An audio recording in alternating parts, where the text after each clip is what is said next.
I saw this yesterday. I don't know if I happened to bump into a truckers convoy yesterday.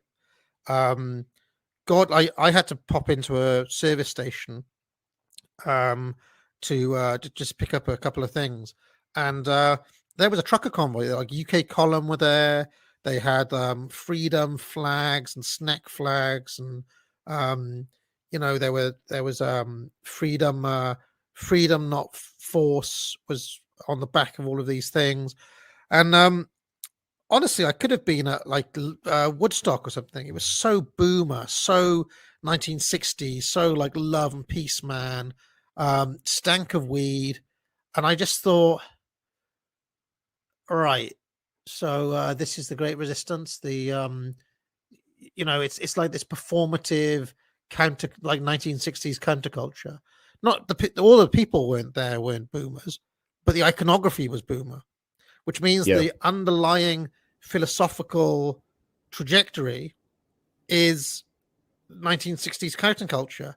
How are you going how are you going to take on these guys when you're using an earlier iteration of their own ideology? To it's a your good point, point. Furious. Yeah. Yeah, absolutely.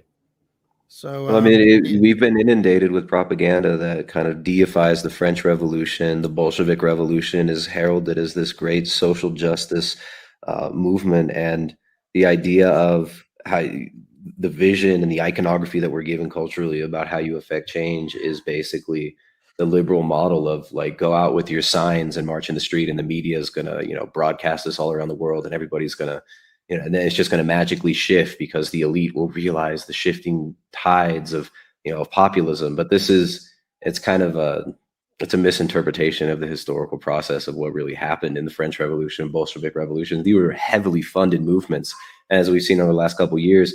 If there are movements of resistance that are somewhat organized and populist in nature, and there are a lot of people involved in them, and they go against the narrative that the international elite are pushing, they just simply get ignored, demonized. They get called racist. They get called bigoted, and yeah. So it's definitely not the model for change.